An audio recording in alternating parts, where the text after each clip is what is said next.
So, Bismillah, alhamdulillah, wassalatu wassalamu ala rasulillah. We are in a really, really interesting time. And with the expansion of technology and the digital age, we are able to do things which we really didn't imagine possible. And we have here today Brother Azam Zarif from Houston with Investofy, and I'm going to be talking about some of the opportunities for us healthcare professionals and those who are involved with healthcare with the digital age. A little bit of background, because a lot of people, they see me, I'm newer in the community. How did I get into this? Actually, I came from a technology background before getting into medicine. So I'm a practicing child neurologist with my colleague here, Dr. McCool in the back. And before I got into that, I was in technology and education of technology, using technology to facilitate people's communication and education.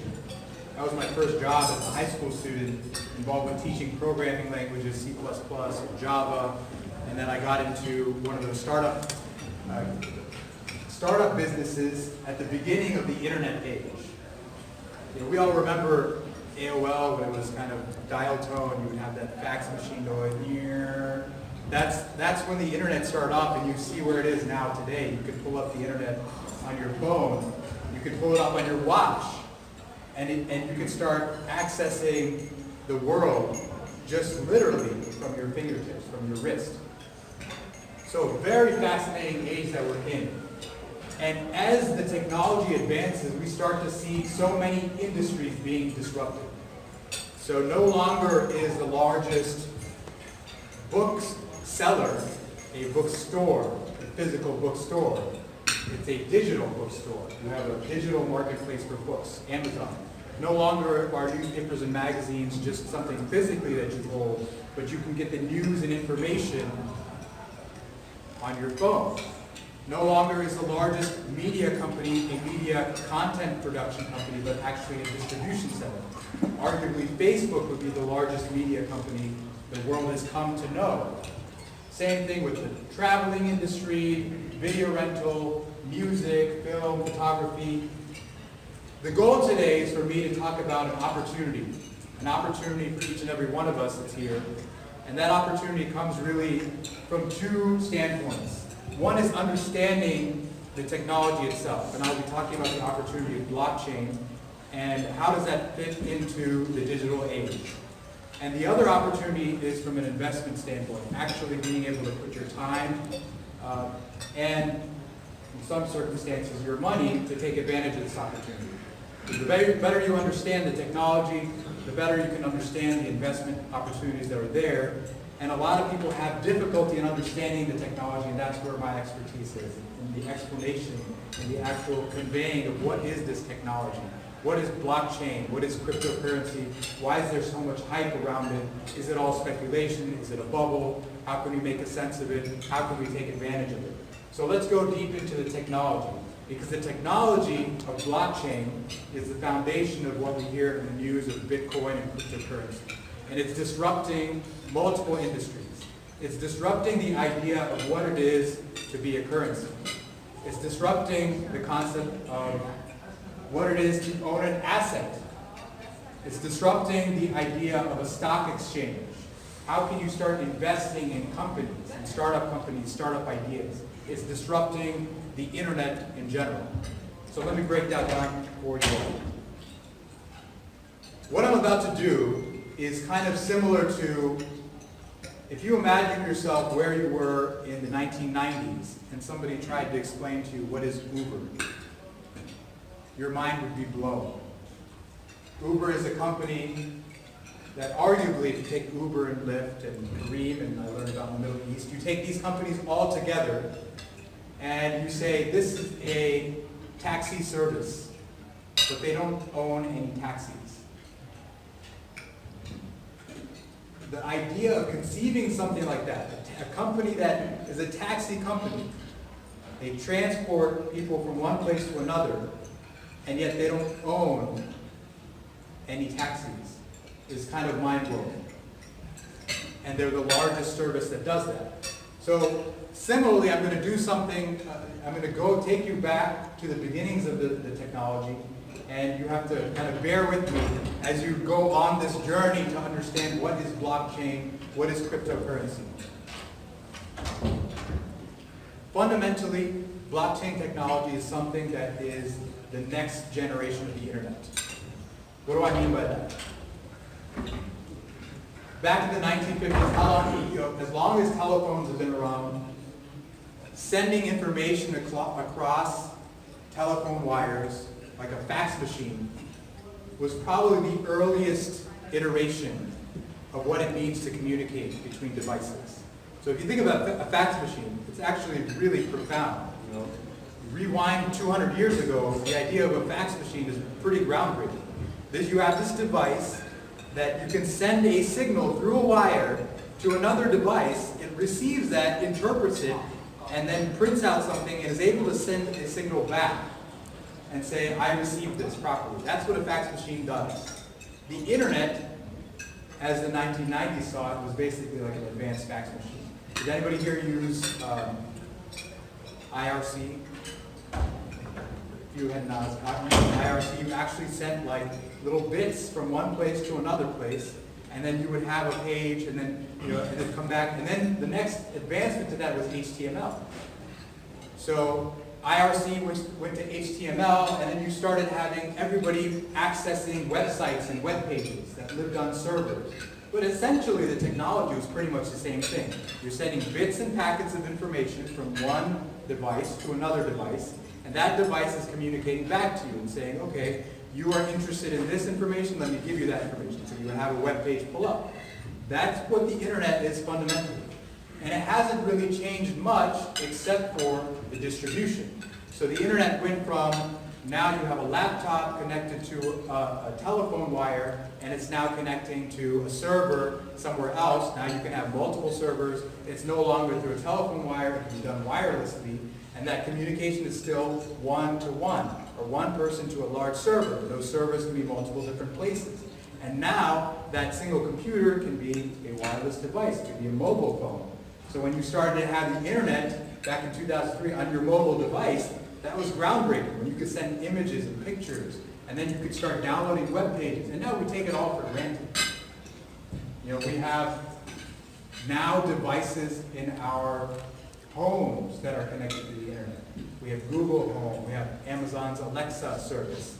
And the newest iteration to that is blockchain technology. So why is blockchain kind of groundbreaking? It's no longer one-to-one communication. It's now shared communication. Almost instantaneous shared communication. That's a pretty profound idea. So it's like if I tell Dr. Shakil something, immediately that information that I shared with him immediately gets shared with everybody in this table.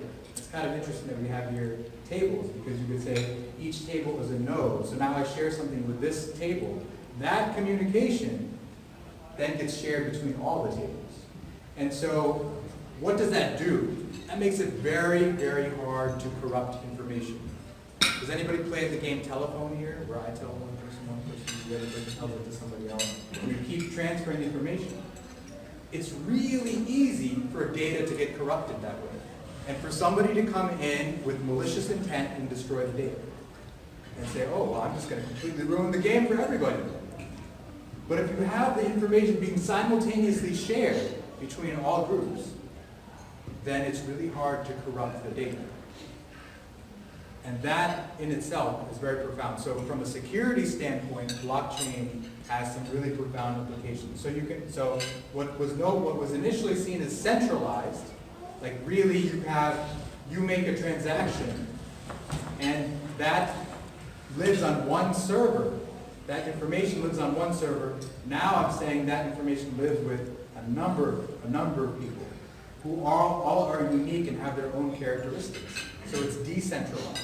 And so as that information is shared between people, it makes it very, very difficult to corrupt. For those of you all who have somewhat of an understanding about how our Islamic tradition has been passed on to us, the idea of corroboration, the idea of a hadith, the way we know our hadith sciences are authentic is through corroboration.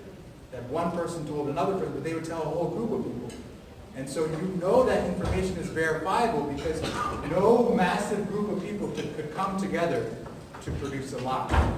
So the way I know China exists, even though I've never seen it with my eyes or visited or stepped foot on China, is because there's no way that level of corroborative evidence could come together to produce a lie that China exists in my mind. I hope that makes sense. So this is the idea. This is the idea of decentralization of information. And where, when we talk about a blockchain, anytime you make a transaction, so now we're going to start getting into a little bit more cryptocurrency and blockchain. Anytime you make a transaction, that transaction is like a piece of information. And that piece of information has to be encoded and verified amongst everybody, so everybody shares that information. And then it gets added on to our prior information. So that information becomes like a block, and then it gets added on to prior information, so it becomes a chain. Let me put it, so there's encryption. I'm going to skip this and go more into where this started to have the first applications. Is not just information, I'm going to tell you one thing, but what sorts of information is valuable to us? Well, monetary information, transactions, that I gave somebody else $1, and that other person recorded that money. So if you go into lending, or even the just really 101 basics of Islamic lending, if somebody lends you money, you have to have witnesses to that. And so the blockchain is like a witness to the lending happening. If you just said, I take a loan from somebody, or I take a loan from the bank is a centralized source, and they're the only witness to that. And you kind of put your trust in the bank, but that bank's information can be hacked, it can be corrupted.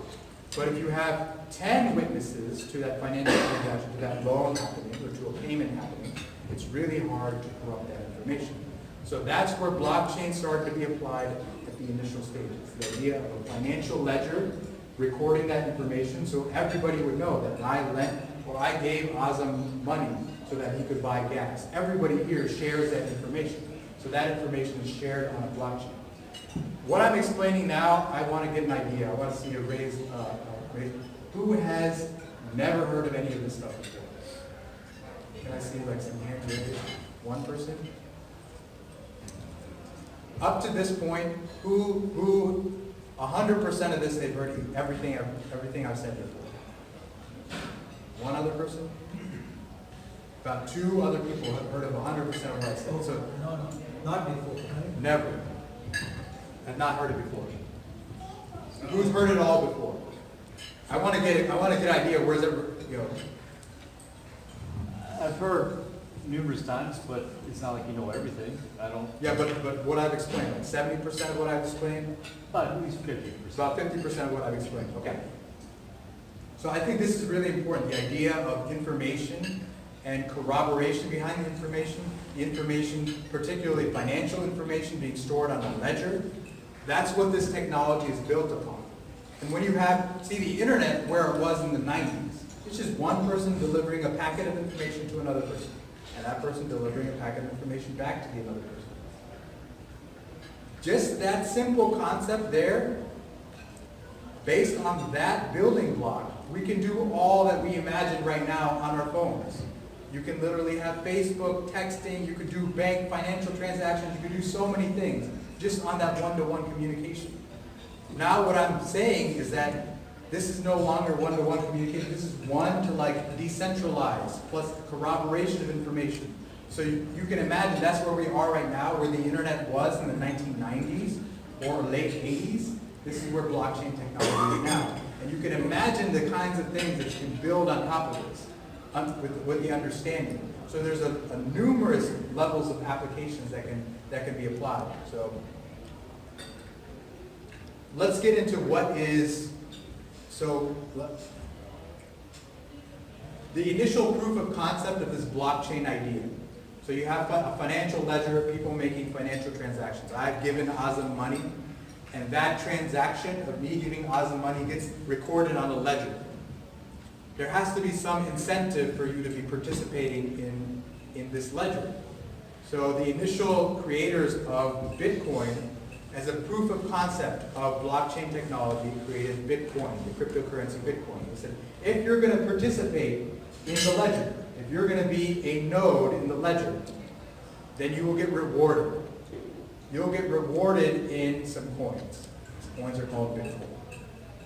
So this table, and that table, and that table, and that table, by participating in the ledger, by witnessing the transaction of me giving Azam money, just purely by participating in that, by being a node and witnessing that, you get rewarded a certain number of coins.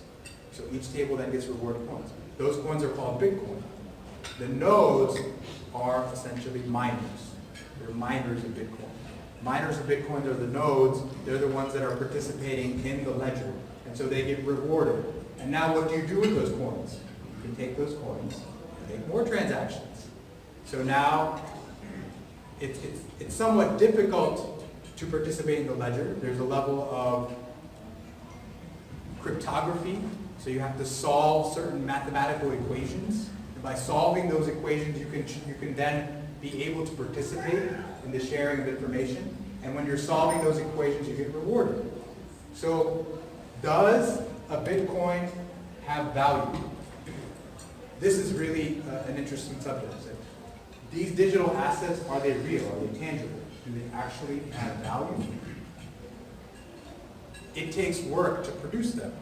So you have to solve an actual cryptographic equation. You actually have to have your computer hooked up to the internet. And so by solving the equation, you know you're putting in work, and so there's a value perception there. When you start exchanging these coins for other goods, then you start perceiving they have value. So this is Ustad Abu Shakur. He's an Islamic scholar who has weighed in and said they actually do have value. That everything in life has some sort of value because we perceive it to have value. Even gold doesn't really have an intrinsic value. It has value because we perceive it to have value. So Bitcoin has value because we perceive it to have value. Once you start using it to exchange in transactions, it starts to have a value. People perceive it to have value. And once enough people start to perceive it to have value, it becomes an asset. It becomes something of value that has an asset. And as the perception increases, the value of that increases. Now, that perception can increase based on speculation, and it can drop based on overhype.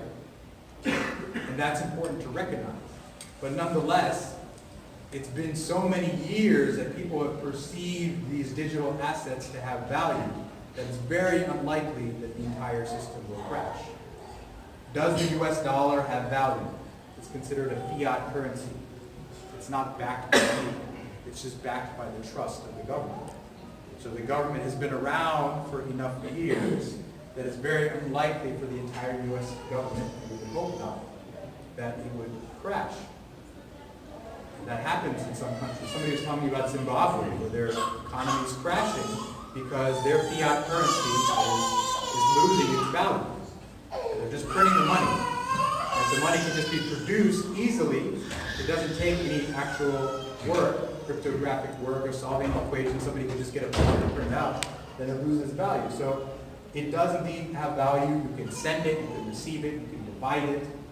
So you can do many things with it. You can purchase things with it. Real quick in the history of Bitcoin, it's been around for years. Since like 2007, 2008, 2009, it's been around. It started to gain a lot of perceived value in underground kind of illicit uses. So people in the drug trade, people doing things, but that still increased its perceived value. When people started to use these cryptocurrencies, particularly Bitcoin, to purchase illicit substances, it still had to have a perceived value. That increased its perceived value. So although the usage of it was not for an ethical reason, the idea that it was being used increased its perceived value. And now the usage of it is for ethical reasons and non-ethical reasons too. You can see the perceived value of a Bitcoin back in 2013. This is all Bitcoin altogether was only about maximum $10 billion, the market cap. And now the perceived value of all the Bitcoin altogether has shot up significantly in the hundreds of billions.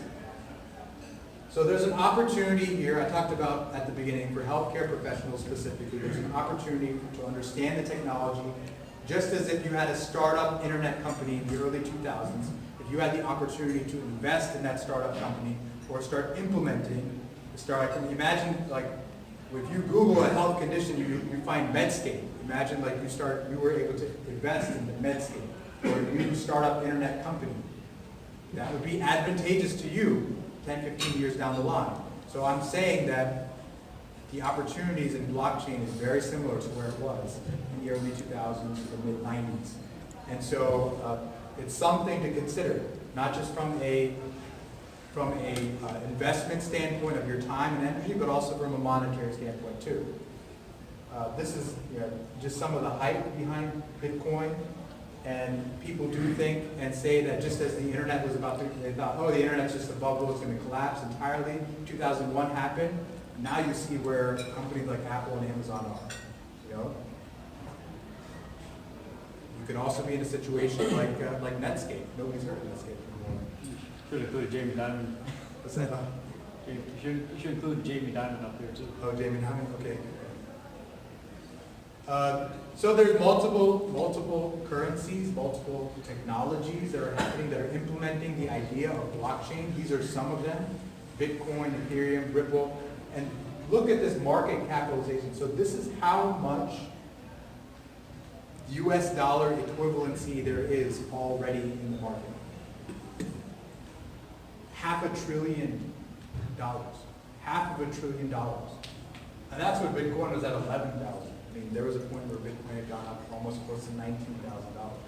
So that's the level of perceived, and these digital assets, worldwide, that's the level of perceived value. And there's no doubt some of that is speculative. Some of that is hype. There's a cryptocurrency out there called Ripple.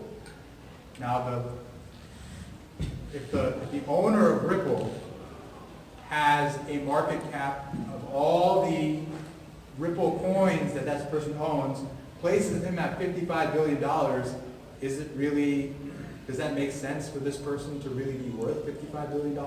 You can think of the value that Mark Zuckerberg gives to the world. There's this owner of Ripple.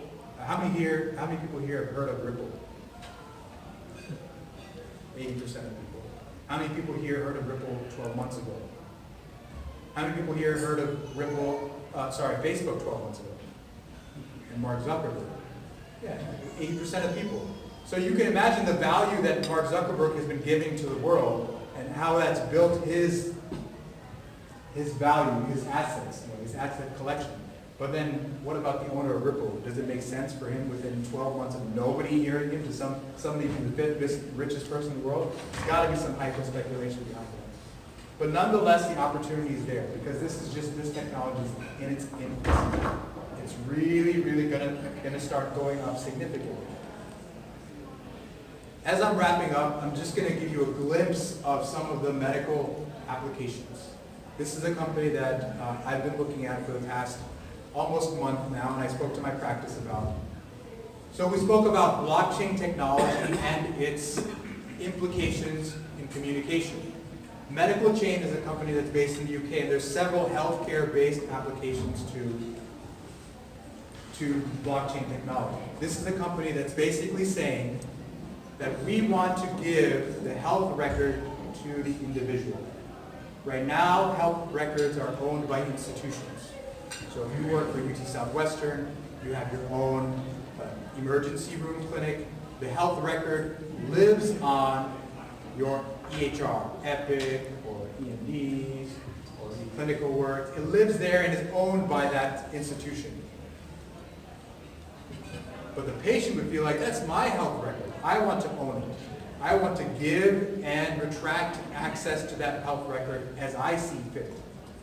That's what this company is trying to do.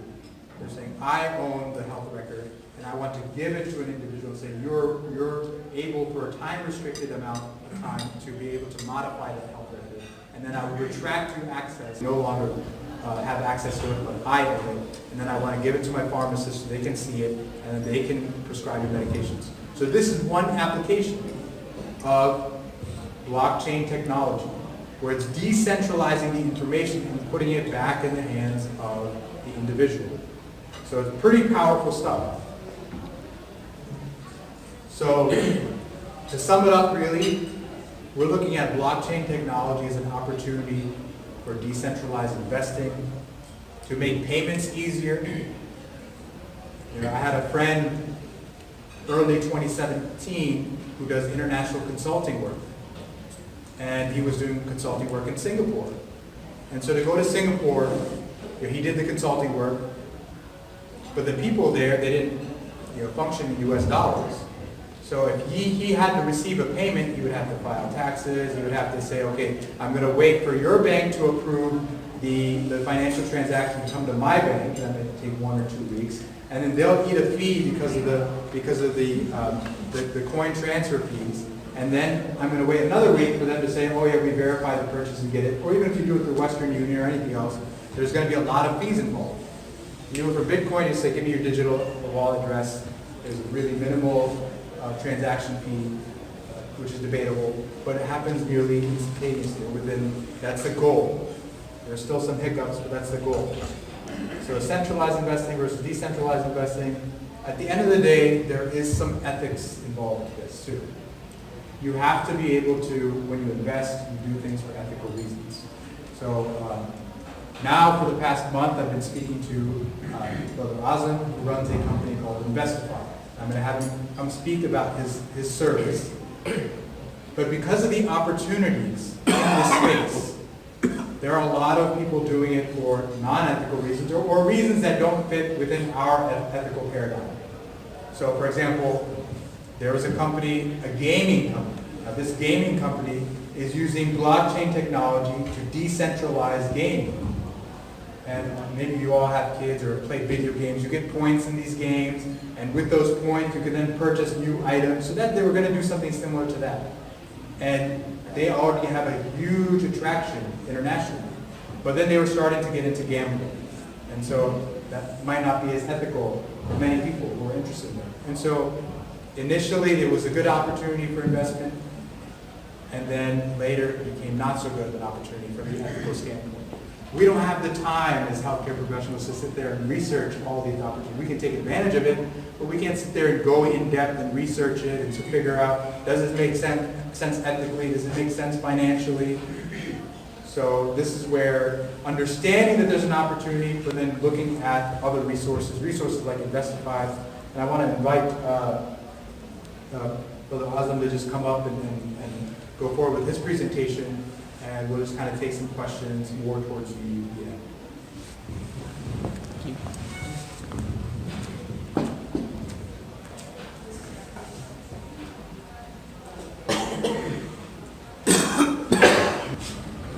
Hello everyone, I hope you all are doing well. First of all, thank you Sophie for that excellent introduction to blockchain and Bitcoin.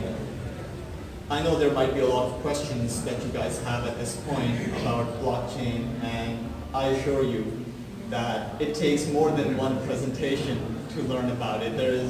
It's just a completely new field of study, but it's very exciting and there is huge opportunities in it. So let me just get you started with a little bit about myself. I'm Azam Zarif. I'm the founder of Investofy.com.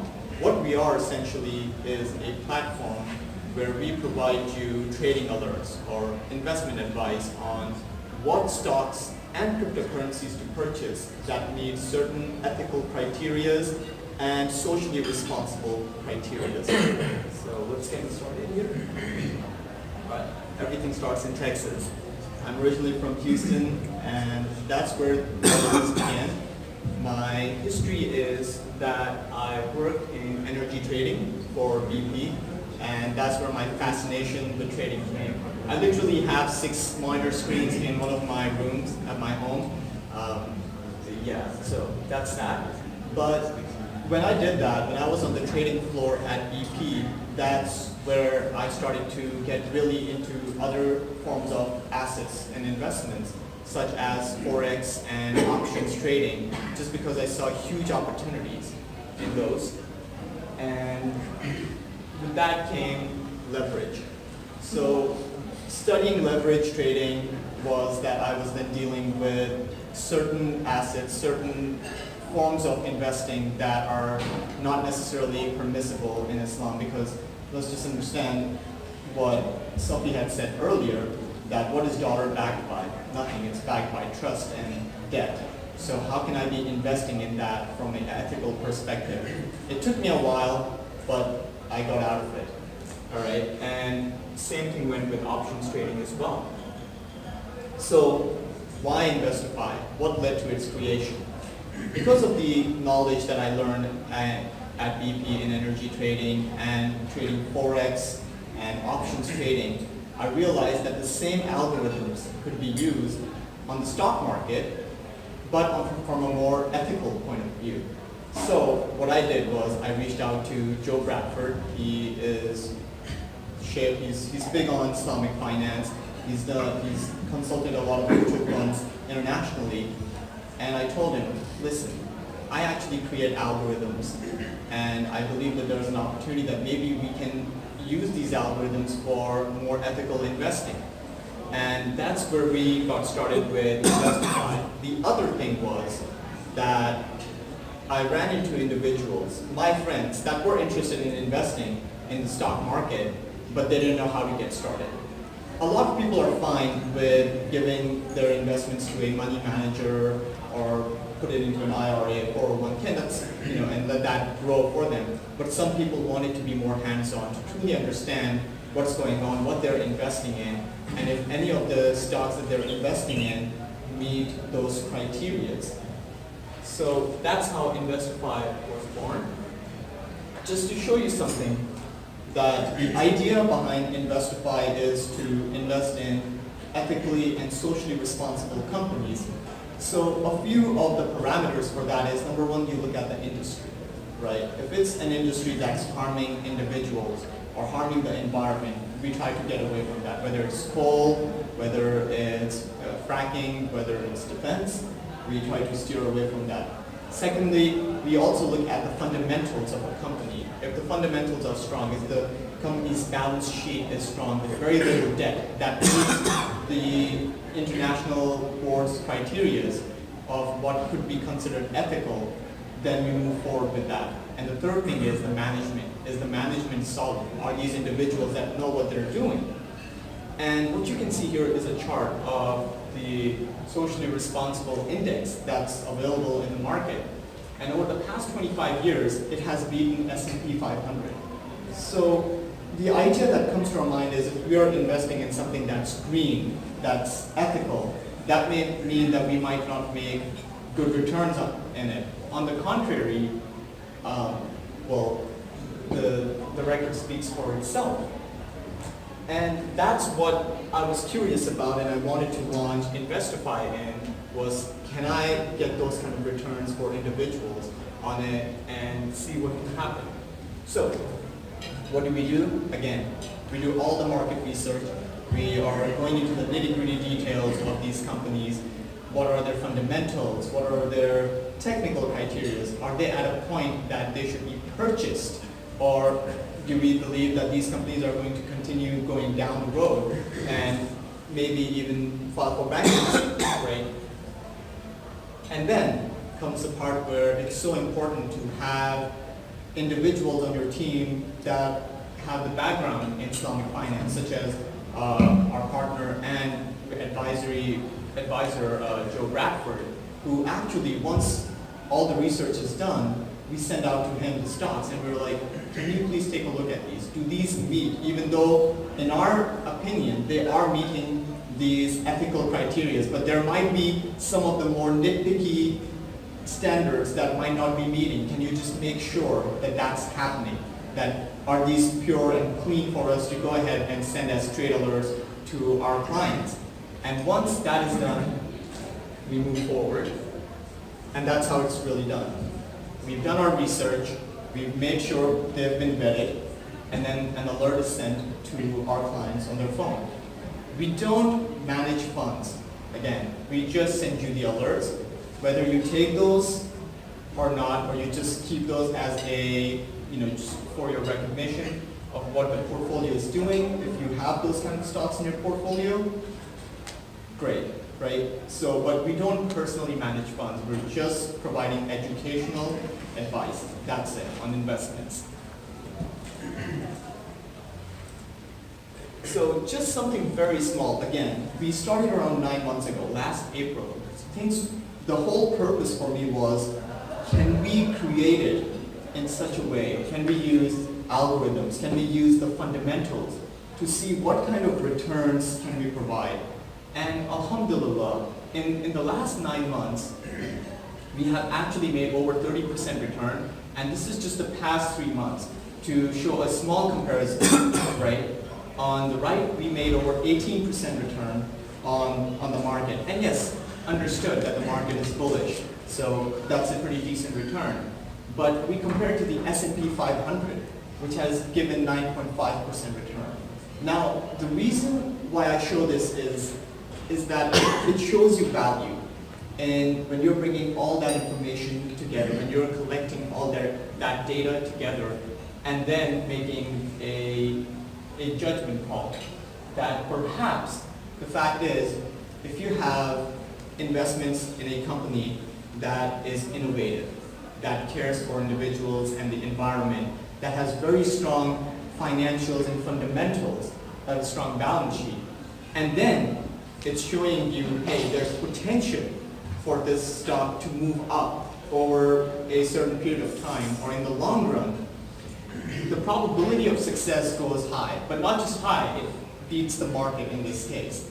And that's what I wanted to prove first and foremost to myself, that what I've been able to do in Forex, in options, can I do that from an ethical point of view? Can I do it from that can be very valuable for a lot of people because they felt confused. Where should I invest? Is the stock market completely haram? Is it, you know, what should I do? Should I just stick to gold and silver? So, but most of all, this is why I created Investofy. Because when you have individuals that send you the messages saying that they feel this peace of mind that there is value to what they're doing, that they're making returns on investment unlike anything that they have seen, and I cannot guarantee that if that's going to continue to happen because no one knows what's going to happen with the market, but that intent with which what we're building here, if that's helping individuals, nothing's more valuable to me, to us at Investofy. And now we're actually launching into cryptocurrencies. The thing with cryptocurrencies is that there is a lot of hype around it. There's a lot of excitement around it, and there's a lot of moving parts. This is a very, very, very new industry, and it will take time for it to grow, for it to build and develop. And that's why we are starting from now. We're willing to take that risk and understand what is going to happen in the future. So the way that Investofy is working in the cryptocurrency space is the same way that we're doing for stocks. We have a service for cryptocurrencies. And we have a team. We have individuals based in Silicon Valley that are helping us do research, that are looking into these. We are doing our own research as well. Shift, Joe Bradford, and I are looking at these companies. Specifically, we're looking at Bitcoin and similar kind of currencies. Are they meeting those values? Do they have that substance to them that on which basis we feel good about investing in these? One of the examples that I like to use about the cryptocurrency space is that despite the volatility that it has, take a look at how would you be investing if you had to do in cryptocurrencies. The term cryptocurrencies kind of throws this idea that everything is a currency, but in fact, only Bitcoin is really a currency. Every other cryptocurrency is essentially a early stage startup or a tech company that's just trying to raise funds and build value within their ecosystem. So what we do when it comes to these new cryptocurrencies or ICOs, which is the initial coin offering, just like there is IPOs in the stock market, is that we look at certain formulas. We have a very basic system. Number one, is the product that these companies making, is that a winner? Is that something that the world really needs? Does it really add value to the lives of others? Does it really add innovation? Number two, What do we know about the team? Who are the individuals? What is their background?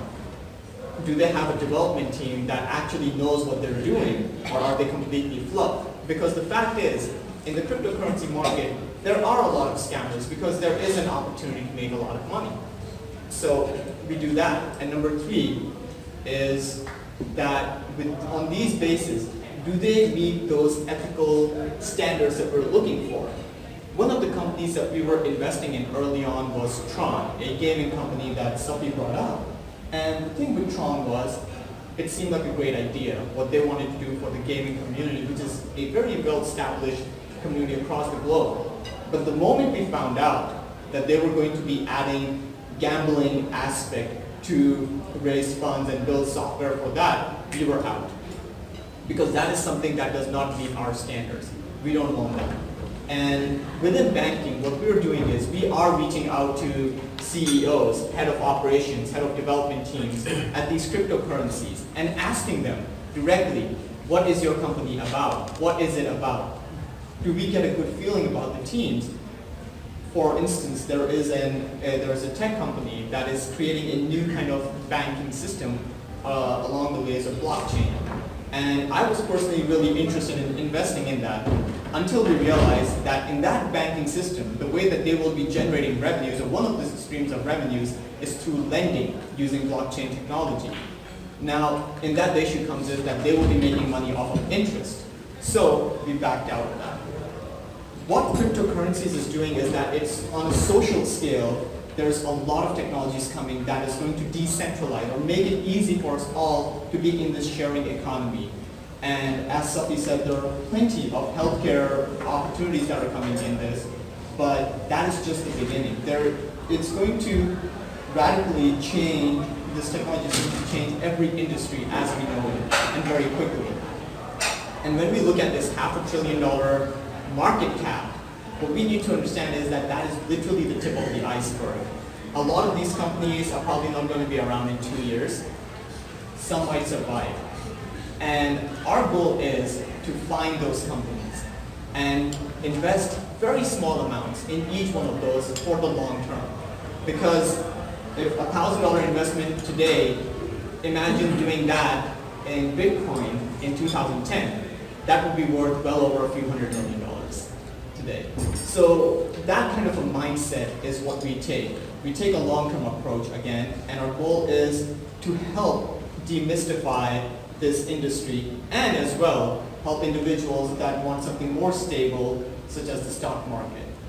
Right? Thank you very much.